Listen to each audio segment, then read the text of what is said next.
तो मोदी विरोध में देश विरोध का ये नफरती खेल किस स्तर तक पहुंच गया है, इसे आपको समझना बहुत जरूरी है। सतीश जी लखनऊ से जुड़ रहे हैं, हम सीधे उनसे जुड़ रहे हैं। सर नमस्कार।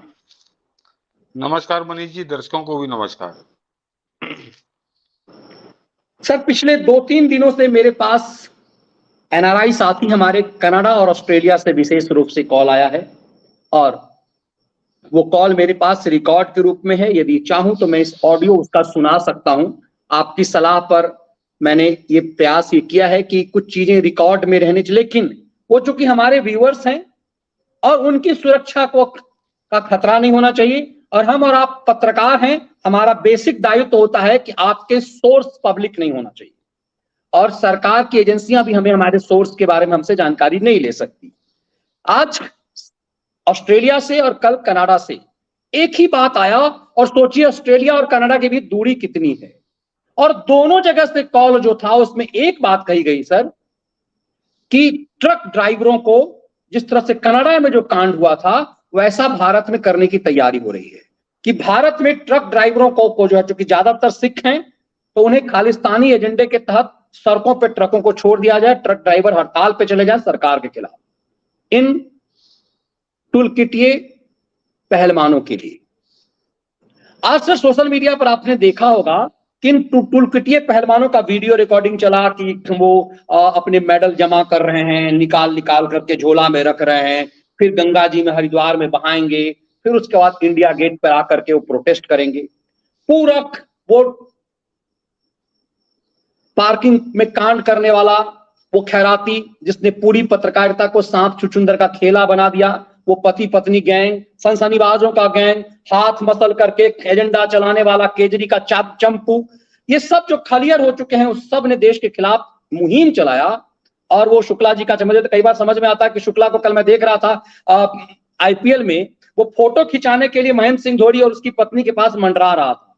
इस दौर में भी ये सब एजेंडा चलाते हैं, और उसके चेलों ने पूरा माहौल बना दिया। देश के लिए बहुत दुखद क्षण है, ये तस्वीर देश के लिए दुखद क्षण है। ये सर कौन सी तस्वीर थी जो दुखद थी? और इनका तो मेडल फेंकना था गंगा में, ये फेंके क्यों नहीं? इन्हें तो इंडिया गेट पे आना था, आए क्यों नहीं? क्या पिछवाड़ा लाल होने का डर था, या ऐसा क्यों हुआ? ये टिकैत ने इनका मेडल ले लिया, और ये टिकैत तो भारत का राष्ट्रपति तरह हो गया कि पूरा इंसाफ ही दिलाएगा। मनीष जी, खबर ये नहीं है, खबर इस घटना से जुड़ी एक और भी है। ये इनकी तो औकात नहीं थी कि फेंक देते मेडल, ये नौटंकी कर रहे हैं। अभी हम लोग इसको स्पष्ट करेंगे कि आज ये मेडल फेंकने वाली नौटंकी हुई क्यों नहीं मनीष जी, होती। आज मनीष जी ये इनकी समझ में आ गया कि देश का मूड क्या है। आज वो पर्व है, तो आज हरिद्वार में हजारों श्रद्धालु गंगा स्नान करने आए थे, हजारों की भीड़ थी, और उसी में इसीलिए जानबूझकर इन्होंने आज का दिन चुना था कि वहां जाके वाहवाही लूटेंगे। लेकिन मनीष जी, वहां पे लोगों ने, वहां के जो घाट के जो पंडित पुजारी थे और उन श्रद्धालुओं ने कहा कि खबरदार, आज ये त्योहार का दिन है और तुम यहाँ पे राजनीति कतई मत करो, हम तुमको ये गंगा में मेडल नहीं प्रवाहित करने देंगे। तुम्हें जहां कहीं जाके प्रवाहित करना हो, सीधी सीधी शायद उन्होंने कहा कि जाके गटर में प्रवाहित कर दो। उन्होंने कहा कि तुमको इस गंगा में प्रवाहित करने की हम कतई अनुमति नहीं देंगे। आज हमारा त्योहार पर्व जो है, इसको खराब मत करो। हजारों की तादाद थी और पब्लिक इनके खिलाफ बहुत बुरी तरह से उग्र हो गई थी। तो उसलिए इज्जत बचाने के लिए पहले जो टिकैत बंद हुए मनीष जी, पहले अगर आप वीडियो ये ईमानदारी से दिखाएं खैराती, तो पहले ये कहीं नहीं दिखाई दे रहे थे। तब ये इनको इज्जत बचाने के लिए बुलाया गया कि आओ भैया कुछ तो, नहीं तो ये तो बड़ा मुंह काला हो जाएगा कि पब्लिक नहीं इनके ऊपर टूट पड़ी कि खबरदार ये कुकर बना करना गंगा जी के साथ यहाँ त्योहार वाले दिन। तो ये दोनों भाई वहां प्रकट हुए और देश का ठेका इन्होंने ले लिया। अपने यहाँ चुनाव जीत नहीं पा रहे हैं, जब चुनाव लड़ता है राकेश टिकैत, जमानत जब्त हो जाती है उसकी अपने गांव में, अपने शहर में, लेकिन ये देश का ठेका लेके वहां ठेकेदार बन गए कि हम तुम्हारी देश की तरफ से हम ये कर रहे हैं। तो पहले तो समझ लीजिए कि ये सारी नौटंकी जो थी, ये आज इनको जनता ने बता दिया। वहां पे वो भी इनसे कोई लेना देना नहीं था, वहां जो जनता इकट्ठी हुई थी उसने बता दिया कि देश का मूड क्या है, देश इनकी नौटंकी को किस तरह से देख रहा है मनीष जी। ये वापस लौटा बिना गंगा बहाए। और इंडिया गेट पे भी ड्रामा करना था इन्हें, हैं? इंडिया गेट पे भी ड्रामा करना था। हाँ ना, इंडिया गेट पे तो खैर वो तो निगाह टेढ़ी हो गई सरकार की, तो वहां तो ये फटक नहीं सकते। ये जंतर मंतर इन्होंने लौटने की कोशिश की थी, तो इनको बता दिया कि खबरदार वहां मत जाना, कोई परमिशन वहां पे नहीं है। हम लोगों ने पहले भी कहा था मनीष जी, पता नहीं कैसे इनको बैठने की अनुमति दे दी गई है। वहां पे तो वैसे ही प्रतिबंध लग गया है, सुप्रीम कोर्ट का लग गया है कि वहां पर कोई धरना प्रदर्शन नहीं होगा। तो अब इनको जंतर मंतर भी नहीं जाने दिया गया। अब ये पता नहीं कहाँ खटिया डाल के लेटेंगे। लेकिन मनीष जी, जरा दर्शक इन लोगों पर आए आए इनके कुकर्म पे तो हम लोग लगातार बात कर ही रहे हैं। ये बिल्कुल कतई खुलकर देश विरोधी ये ताकतों के हाथों की कठपुतलियां हो गए हैं ये अभी हम लोग दर्शकों को दिखाएंगे। लेकिन मनीष जी, जरा गौर करिए, ये है क्या पूरा खेल। याद करिए, आज से ठीक 5 साल पहले और लोकसभा चुनाव के ठीक 1 साल पहले 2018 में ऐसी ही नौटंकी शुरू हुई थी कि इसने मेरा यौन शोषण कर दिया, इसने मुझको छू लिया था, इसने मुझको देख लिया था, इसने मेरे हाथ लगा दिया था, इसने मेरे कूल्हे छू लिए थे। एमजे अकबर के खिलाफ एक मीटू गैंग सक्रिय हुआ था और 1.5 दर्जन औरतें, 1.5 दर्जन आ गई कि इसने ये किया था, इसने मुझको घूर लिया था, इसने मुझे छू लिया था, इस तरह की बातें यौन शोषण वाली। और ये लगाकर इन्होंने ऐसा हुड़दंग मचाया था कि अंततः एमजे अकबर की इन्होंने बलि ले ली थी, उनको इस्तीफा देना पड़ गया था मनीष जी। और ये मैं बता रहा हूं कि ये ठीक 1 साल पहले 2019 के चुनाव से पहले ये नौटंकी हुई थी। उसके बाद मनीष जी, इसमें वो 1.5 दर्जन औरतों में से कोई भी अदालत नहीं गई। जरा गौर करिए, अदालत में शिकायत करने कोई नहीं गई, पुलिस में एफआईआर करने कोई नहीं गई। एमजे अकबर ने पलटकर इनके ऊपर मानहानि का मुकदमा किया। उनमें से जो एक सरगना थी जिसने शुरुआत की थी और कहा था कि ये पॉलिटिकल मोटिवेटेड है, तो मनीष जी बलियारी जरा जज साहब की उन्होंने 2021 में जो फैसला दिया तो उन्होंने ये नहीं कहा कि एमजे अकबर ने ऐसा कहा था, कहा कोई औरत झूठ नहीं बोल सकती। अब वो 93, उसने कहा था कि 93 में मुझको एमजे अकबर ने छुआ था और उसको याद आई 2018 में। जरा दर्शक समझे इस बात को कि उस 93 से 2003, 2013 और 5, 25 साल बाद उसको याद आई और याद आने के बाद बड़ा बुरा लगा कि अरे एमजे अकबर ने मुझको 25 साल पहले छुआ था। तो अदालत ने एमजे अकबर की मानहानि की याचिका खारिज कर दी थी। उसको उन्होंने कहा कि बड़े हमारी जीत हो गई। अरे जीत तो तब होती जब तुम एफआईआर कराती, मुकदमा लड़ती और एमजे अकबर को सजा कराती। वो था ही नहीं। इनका तो केवल लोकसभा चुनाव से पहले एक प्रोपोगंडा करना था, एक सरकार में कीचड़ उछालना था, क्योंकि वो बहुत महत्वपूर्ण पद पे थे और वो जो खाड़ी देशों के साथ जो कूटनीतिक संबंध चल रहे थे उसमें बड़ी महत्वपूर्ण भूमिका वो निभा रहे थे। उसको ध्वस्त करने के लिए और चुनाव से ठीक 1 साल पहले सरकार पर कीचड़ उछालने के लिए एमजे अकबर के खिलाफ वो 13-14 उतार दी गई थी। उनमें से किसी ने आज तक शिकायत नहीं की मनीष जी, किसी ने भी शिकायत नहीं की। लेकिन अब वही 2024 के चुनाव से पहले ये पहलवानों की टूल किट उतरी, वो पत्रकारों की टूल किट थी। वो सब पत्रकार थी, जिंदगी भर नौकरी करती रही, चमचागिरी करती रही एमजे अकबर की। और उनको 2018 में याद आया लोकसभा चुनाव से पहले। क्यों? 10 साल तो यूपीए सरकार थी, लड़की वो लड़ लेती हो, सोनिया गांधी बड़ी महिला की वो है, झंडा बरदार महिला अधिकारों की। तब क्यों नहीं हिम्मत हुई? अरे तब आ जाती कि सोनिया गांधी से कहती कि भैया इसने हमारे साथ ऐसा किया था, तो ये तुम तो 93-94 गाने सुना रही थे, तो वो कुछ नहीं लेना देना था। वो एक गैंग है जो सक्रिय होता है चुनाव से पहले, किस तरह से गंदगी फैलाई जाए इस देश में, किस तरह से इस देश की सरकार पे, इस देश की प्रधानमंत्री पे कीचड़ उछाली जाए। और अब तो इनको आग लगी हुई है, क्योंकि जो संसद का उद्घाटन हुआ है और उसके अंदर जो 2 दिन हुआ, चाहे वो सेंगोल का मामला हो, चाहे संसद के उद्घाटन में वैदिक रीति से पूजा पाठ हुआ हो, तो इनको आग लग गई है। इनके आकाओं को जो चीन और अमेरिका में बैठे हुए हैं, जॉर्ज सोरोस और शी जिनपिंग जैसे, या पाकिस्तान में, तो उनको आग लगी हुई है। तो उन्होंने अब इनके ऊपर लठ चला दिया कि कुछ भी करो।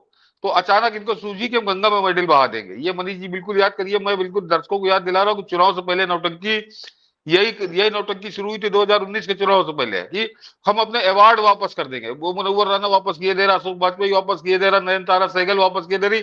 लेकिन इतने बेईमान और बेशर्म थे वो कि कागज दिखा रहे थे कि हमने वापस कर दिया। उसके साथ जो लाखों रुपया इनाम मिला था उसमें से किसी ने अठन्नी वापस नहीं की थी। वैसे ही ये पहलवान जब जीत के आए थे तो वो मेडल काहे वापस किए थे? वो पैसा वापस करो और उसके उन मेडल जीतने के दम पर जो नौकरियां मिली थी सरकारी, इनमें जितने बैठे हैं ये सब हरियाणा सरकार की नौकरी कर रहे हैं, भाजपा सरकार की नौकरी कर रहे हैं। बड़ी इनके अंदर इज्जत है, बड़ा इनका स्वाभिमान है, बड़ा मान सम्मान है।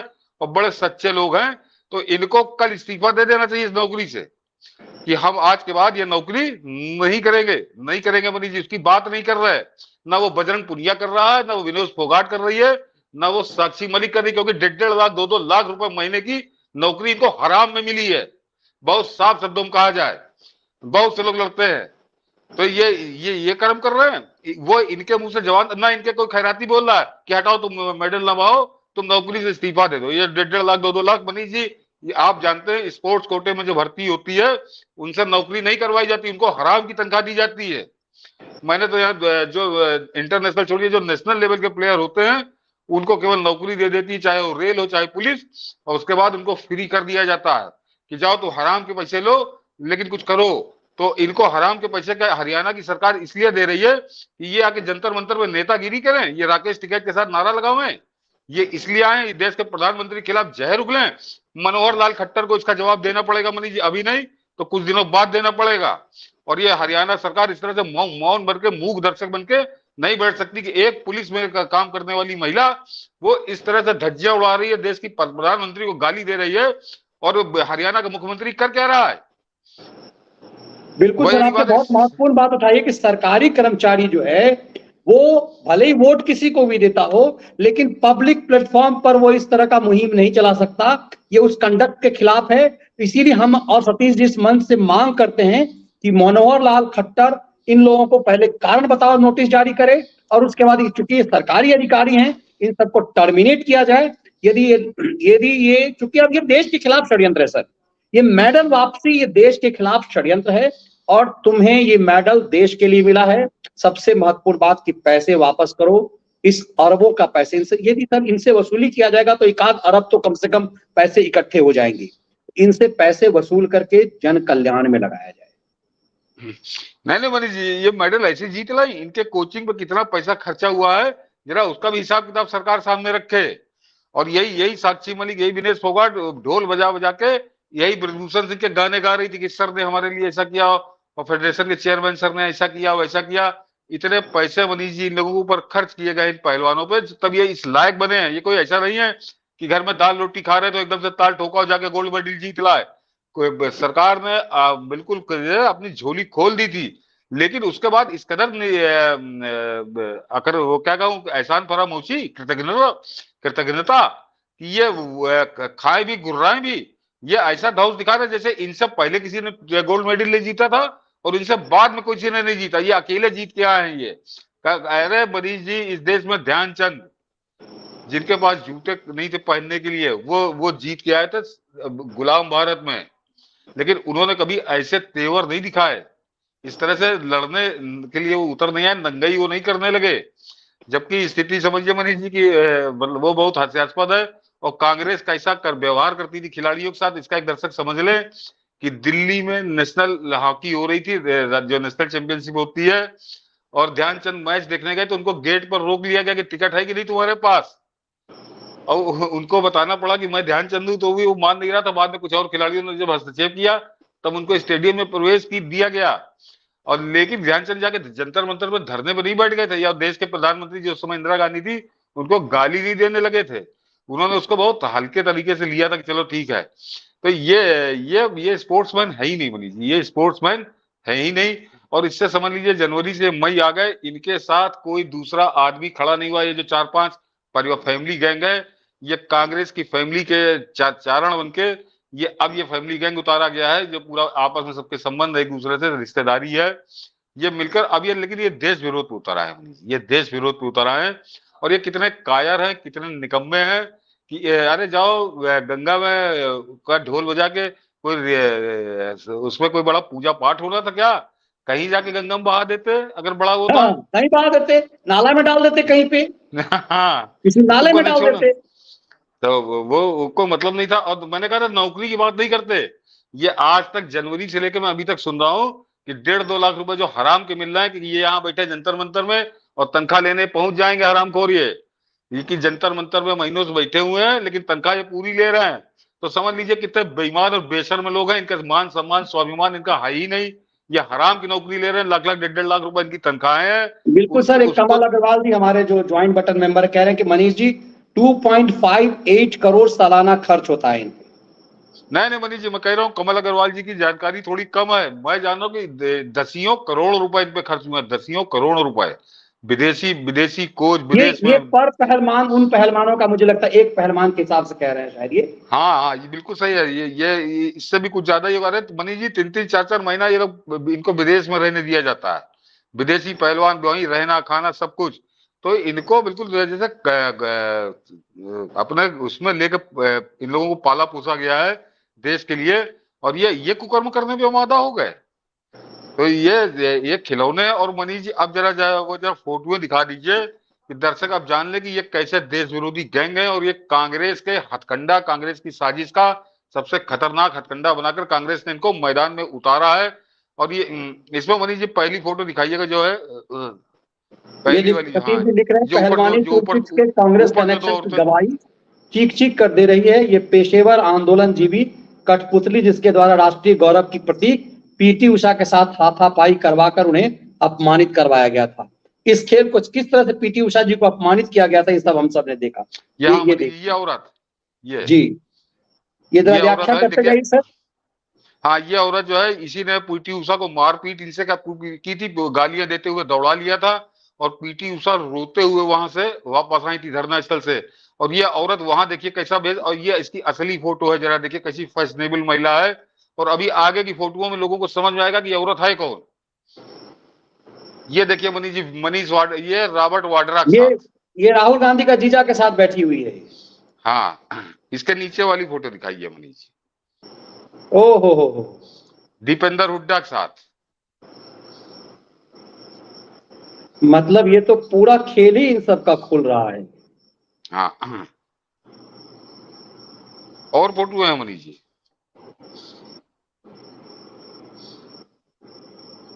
ये वही महिला है। हाँ, ये ओआरओपी में भी प्रोटेस्ट कर रही थी, किसान आंदोलन में भी और प्रोटेस्ट कर असली रही खेल थी। तो ये है सर, असली तो ये है। ये ये गंधौर ये यादव के देखिए, साथ है जो कभी नहीं नहाता है, उसके साथ है सलीम के साथ। दिखा दीजिए पूरी पूरी दिखा दीजिए ये मुझे, हाँ ये शुरू से। सलीम के, ये सोनिया गांधी, ये योगेंद्र सलीम यादव के जो साथ। है ये सोनिया गांधी का जो किचन कैबिनेट था उसका सबसे सक्रिय था। ये भिखारी की तरह दिखता है आपको, लेकिन भिखमंगा नहीं है। ये आपको कैसे लगता है कि ये सड़क छाप, इसे इसके कटोरी में आप जो है 2 4 10 पैसे डाल दीजिए, लेकिन ये भिखारी नहीं है, भले ही नहीं नहाता होगा। ये देखिए मेघा पाटेकर के साथ, ये पूरा यार, ये याद देखिए, ये देखिए, ये देखिए, ये ये समझिए। पूरा खेल खुल गया कि पीटी उषा को मारने के लिए, पीटी उषा को अपमानित करने के लिए किस महिला को भेजा गया। जी, ये पहलवानों ने इस महिला को हायर किया था। ये महिला गुंडाई कर रही थी, मारपीट कर रही थी, हाथापाई कर रही थी, और वो जो राष्ट्रीय गौरव का एक तरह से समझिए प्रतिनिधि है, वो प्रतीक है हर भारतीय के लिए राष्ट्रीय गौरव का। उनको ये महिला, ये सड़क छाप महिला जो पेशेवर आंदोलन जीवी है, जो पैसा लेके आंदोलन करती है, ये मेधा पाटकर, सलीम यादव, रॉबर्ट वाड्रा, इस तरह के लोगों के साथ ये इनके गैंग की मेंबर है। ये मेंबर है। और दर्शक ये भी जान ले कि ये वन रैंक वन पेंशन में जब 19 के लोकसभा चुनाव से पहले बवाल हुआ, तब ये औरत कूद पड़ी, सीए एनआरसी में कूद पड़ी, फिर ये किसान आंदोलन में कूद। और वैसे मनीष जी इसके भेज दिखे, और देखिए वैसे कैसी फैशनेबल महिला है, माल कमाती है, इसी काम का पैसा लेती है। ये पहलवानों की इसमें भी ये पैसा लेके आई है। देखिए ये कैसे बदतमीजी उंगली और दिखा के। पहलवानों के और सामने सर पे अपना वो पल्लू डाल करके एकदम से, हाँ, मतलब एकदम सनातनी आदर्श महिला बन करके आई हुई है। पीटी उषा को जब पिटाई, अपमानित किया गया, इसके ऊपर सर कोई कार्रवाई नहीं की सरकार ने। ये भारत की हाँ, उड़न परी राज्यसभा की मेंबर, राष्ट्रपति के द्वारा मनोनीत मेंबर हैं ये, और इस पीटी उषा के साथ ये अपमान।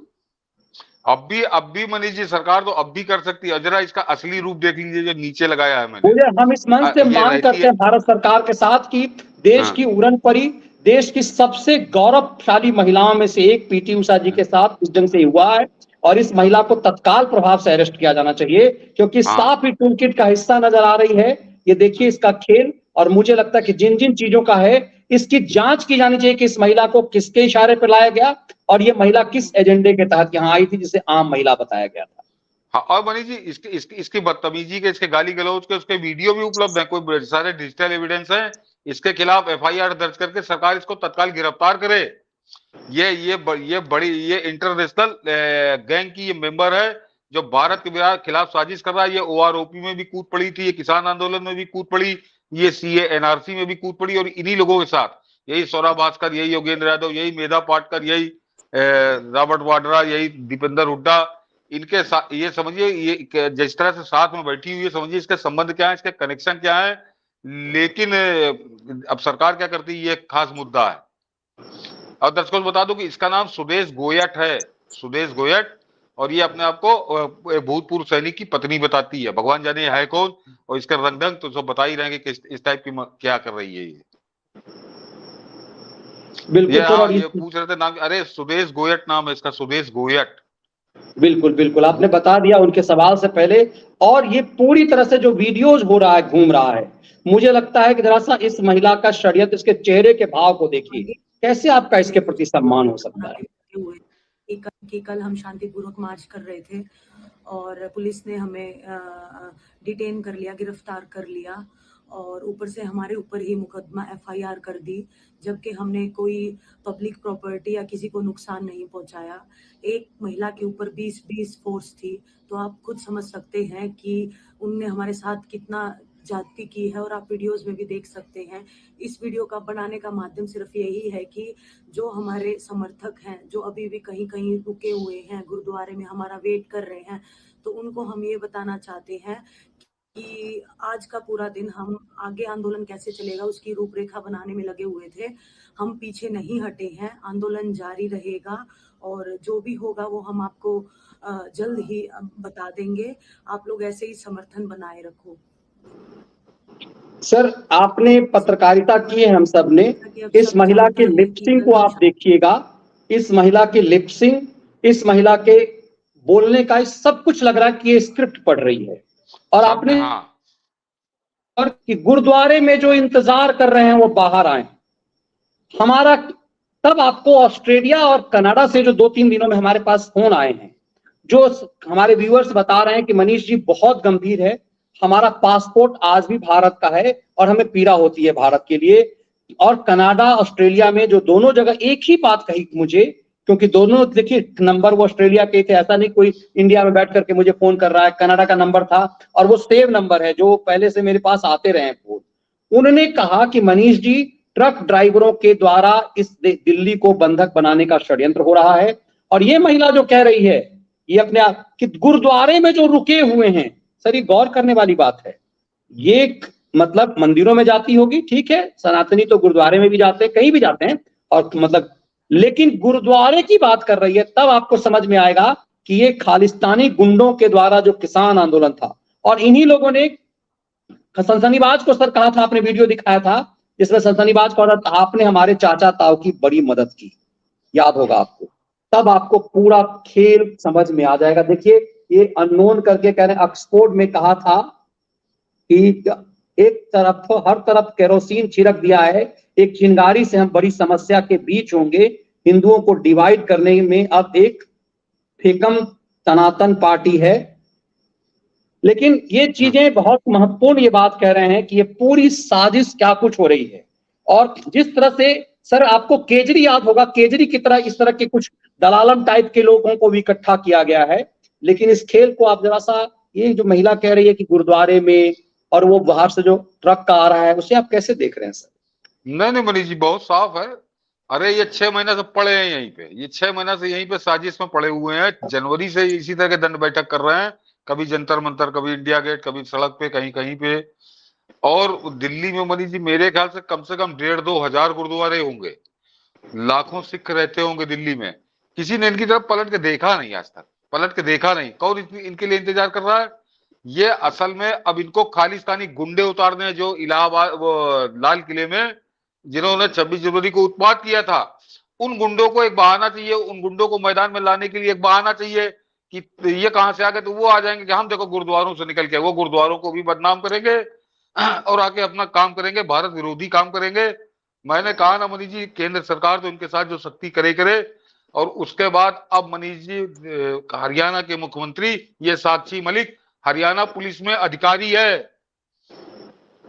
ये कौन सा उदाहरण देश के सामने प्रस्तुत कर रहे हैं मनोहर लाल खट्टर? ये महिला 6 महीने से देश की सरकार को, देश के खिलाफ, देश के प्रधानमंत्री के खिलाफ जहर उगल रही है, सीधा सीधा आग लगा देने की कोशिश कर रही है देश की दिल्ली में। और ये महिला हरियाणा पुलिस में अधिकारी है और इसको तनख्वाह मिलती है। तो अब तो मनोहर लाल खट्टर पहले ये तय करें कि वो देश के प्रधानमंत्री के साथ हैं कि इन गुंडों के साथ हैं, इस टूल किट के साथ है पहलवानों की। बहुत बर्दाश्त हो गया, 6 महीने से इनका नाटक चल रहा है। हरियाणा सरकार बिल्कुल शांत है, जैसे काट की हो, जैसे हम लोग कहते हैं वो काट का घोड़ा, काट के घोड़े की तरह ये सब नौकरी करते हैं। और इनके खिलाफ क्या कार्रवाई हो रही है? हरियाणा सरकार कोई एक्शन लेगी? बिल्कुल सर, इसलिए ये जरूरी है इनको गुंडाई करनी है, इनको नेतागिरी करनी है। यदि सर इनको नेतागिरी करनी है, गुंडाई करनी है, तो ये नौकरी छोड़े। एक सरकारी अधिकारी सरकार के खिलाफ कैसे एजेंडा चला सकता है? ये तो नॉर्म्स में नहीं है। मनीष जी, ऐसे मुख्यमंत्री पर लानत है जिसको कोई जानता नहीं था, आज प्रधानमंत्री मोदी की बदौलत मुख्यमंत्री बन गया और वो लगातार प्रधानमंत्री को गाली दी जा रही है, प्रधानमंत्री की सरकार को गाली दी जा रही है, मर जा मोदी के नारे लग रहे हैं। और ये सब लोग हरियाणा सरकार के सरकारी नौकर हैं। शर्म आनी चाहिए मनोहर लाल खट्टर को। इतना एहसान फरोमोश, इतना कृतज्ञ मुख्यमंत्री मैंने नहीं देखा अपने जीवन में कि जिसकी बदौलत एक गुमनाम आदमी पिछले 7-8 साल से हरियाणा का मुख्यमंत्री बना बैठा है, वो आदमी अपने सरकारी कर्मचारियों के द्वारा लगातार मर जा मोदी और खत्म हो जा मोदी गाली बकी जा रही है और वो एक्शन नहीं ले रहा।